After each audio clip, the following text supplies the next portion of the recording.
Okay, I'm gonna assume Zoom is recording this. So let's get started. So we're going over the naming of carboxylic acid molecules to start. Carboxylic acid so far, out of all the functional groups, is gonna have the highest priority when it comes to numbering. So we're gonna start numbering at the carboxylic acid. And we find that our longest carbon chain is 4 carbons, which if you remember, 4 carbons, the prefix is bute. And then we don't have any alkenes or alkynes. So it's going to be like butane. But since we have a carboxylic acid, we don't end it with an E. And the ending for our carboxylic acid is oic acid. So this is going to end as butanic or butanoic acid. And then we have to include our functional group, or our substituents rather. We have a fluoro group on 3. So we can include that. And then we have to determine if it's R or S. Fluoro is going to have the highest atomic number, so that'll be 1. This carbon will be 2 since it has the carboxylic acid, and the other carbon's 3. 1 to 2 to 3. Clockwise, R, and we don't need to flip. So the name's going to be 3, or R3 fluorobutanoic acid. We'll do the same for the other ones. I'll probably do these a little more quickly. Longest carbon chain is 5. So pent. And then we have an alkene this time on carbon 2. So we'll name it pent-2-ene. But since it's a carboxylic acid, we're not going to end it in that E. We're going to end it in oic acid. And then we have a methyl group on 3. So we're going to have to include that in the name as well. And then lastly, we have to identify if the alkene is E or Z. The higher priority groups on each side is the ethyl. And if we draw on the hydrogen, it's going to be the carboxylic acid. And these two are on opposite sides of the alkene. If you would draw a line coming down this way. So it's going to be E. So E3 methyl pent-2 enoic acid. All right, next one. We have a ketone, but carboxylic acids get the higher priority. So we have 5. That's pent. It's an alkane because we don't have any alkenes or alkynes. So pentanoic acid, since it's a carboxylic acid. And then we have a ketone on 4. If you remember, when ketones are not the highest priority, when it's a substituent, it goes by oxo, and it's on carbon 4. So 4-oxopentanoic acid. All right, now we'll get to the mechanisms. So first we have the Wolff-Kishner reaction. And this is a really long mechanism. I asked you to show the full thing. So what happens first is we're going to use this molecule, the double nitrogens, and basically make this into an imine. So it's going to follow the imine mechanism we have learned. We can just have one of the nitrogens attack directly. We have no indication that we're in acidic solution, in acidic conditions, so we don't have to protonate the oxygen. And if we attack the carbonyl directly with the nitrogen, that's going to push the electrons onto the oxygen. And we can draw the result of that,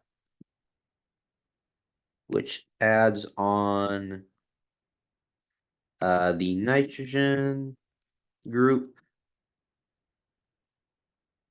And then the oxygen has a negative charge and the nitrogen has a positive charge. So we have to get rid of the charges. First, we get rid of the positive charge. I'm just going to use another version of the nitrogen, the dinitrogen group, and take the hydrogen to get rid of the positive charge on that first nitrogen. And that solves one of the charges, but we still have to get rid of the negative charge in the oxygen. And we can just do that through deprotonation, or we're going to deprotonate the dinitrogen group we just made by protonating this oxygen. And then that gets rid of our second charge.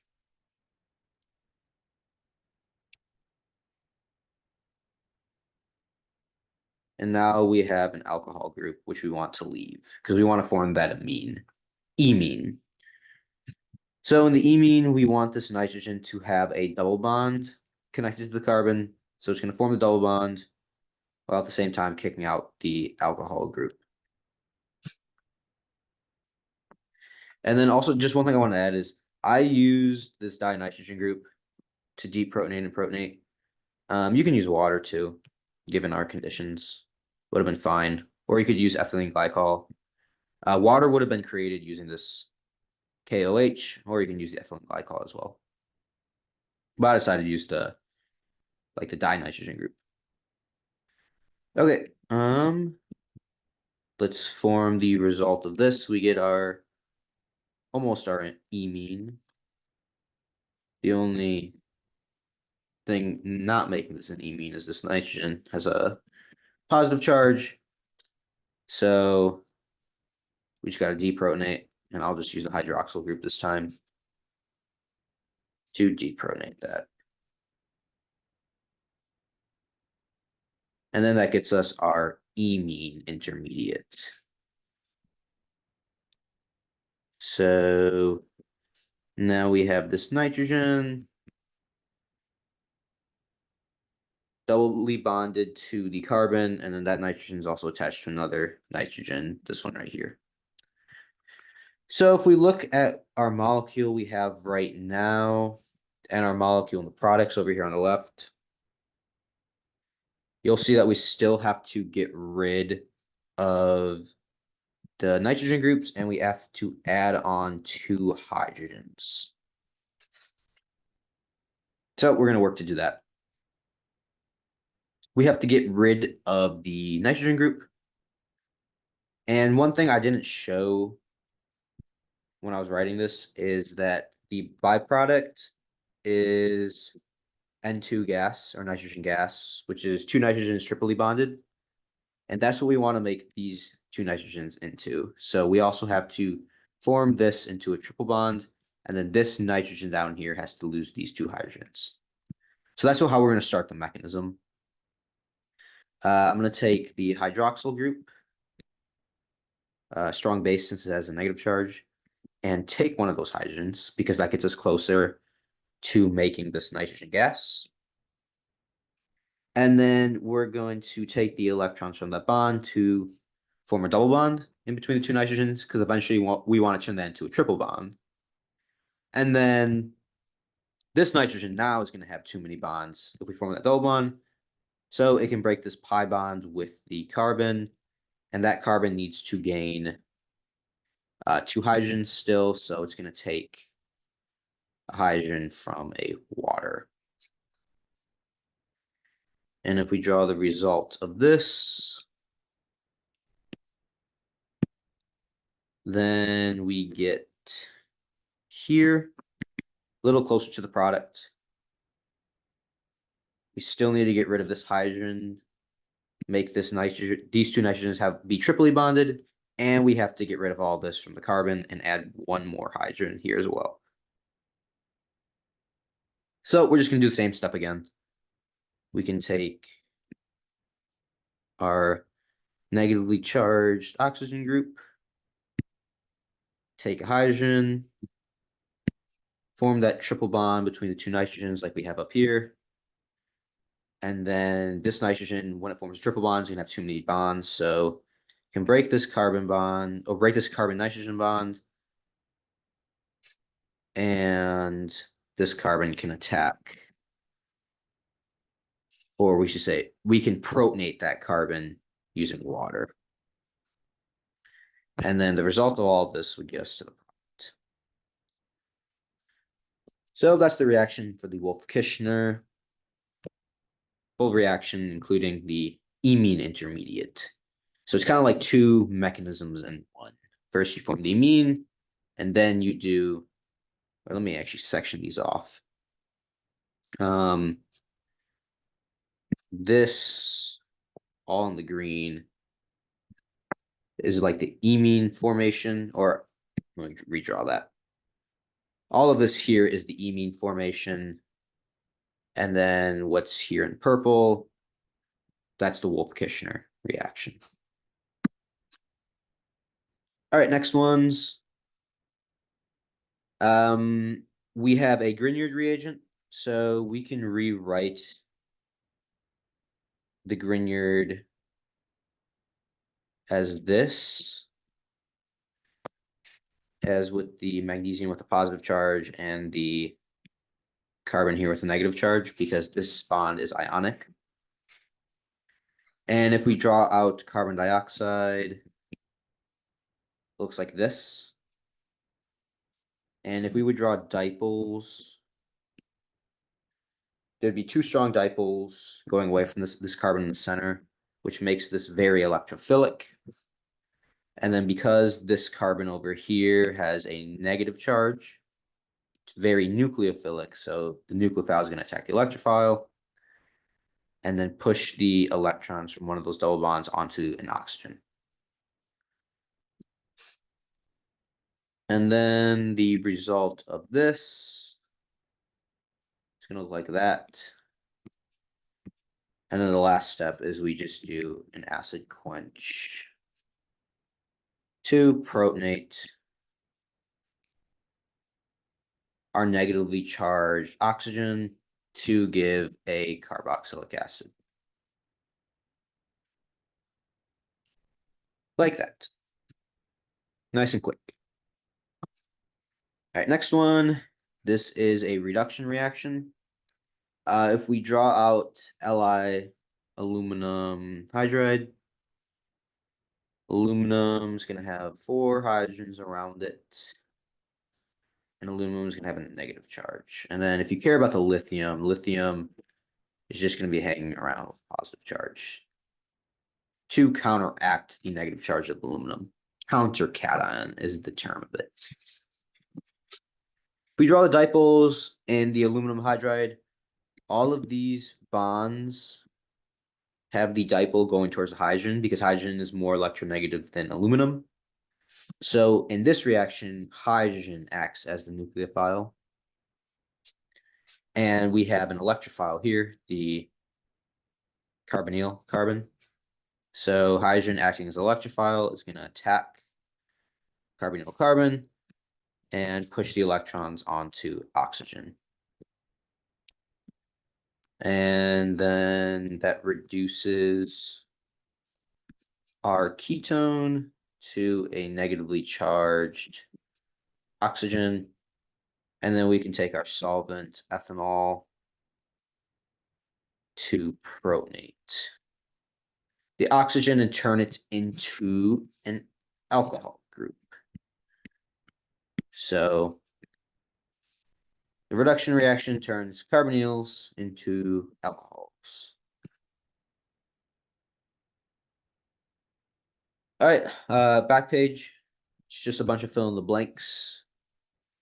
So this will help you increase your knowledge of all the reactions. So PCC, pyridium chromal chlorate with methylene chloride is going to react with alcohols and make carbonyls. Since we have a secondary alcohol, this is going to turn into a ketone right where the alcohol is. If it was primary, then it would turn it into an aldehyde. So that's going to turn a secondary alcohol into a ketone. With a secondary alcohol, you could also use chromic acid. If it was primary, chromic acid and PCC would react differently. But for this case, chromic acid would also work. So that was the big molecule we needed to first solve because you couldn't do the rest without. So first, let's stay over here and we have to think what reaction will take us from the ketone. Oops. Well, we have to think what reaction will basically undo what we just did. Take us from the ketone and revert back to an alcohol. And if you look on the reaction we just did, we turned a ketone here into an alcohol through a reduction reaction. So we can do that same one, Li or lithium aluminum hydride, and then ethanol. That would revert it back. You could also do sodium with boron. That would work as well. All right, next one, we have to think how we can go from a ketone to an alkane. So basically just taking off this carbonyl and putting two hydrogens there instead. And if you go to the back page as well, you'll also see we did something similar. We turned a ketone into an alkane using the Wolff-Kishner reaction. So that would work as well. Or I should say that is the reaction we want to use here.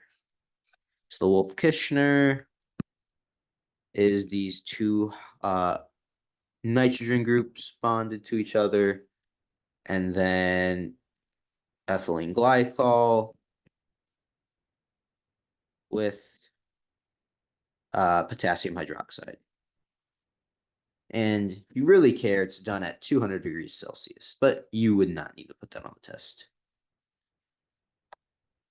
All right, next, reacting the ketone with some amines. Here we have a primary amine.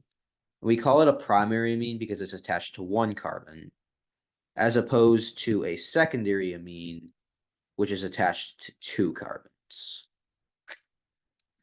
So when a ketone reacts with a primary amine, that's going to turn the ketone into an imine. And let me make sure I have the correct number of carbons. So with a primary amine, a ketone gets converted to an imine, whereas with a secondary amine, a ketone gets converted into an enamine, which I'm about to show. An enamine. Like that. And the alkene here should be on the more substituted carbon. And the reason for that is because the most substituted alkene is the more stable alkene. So that is more likely to occur.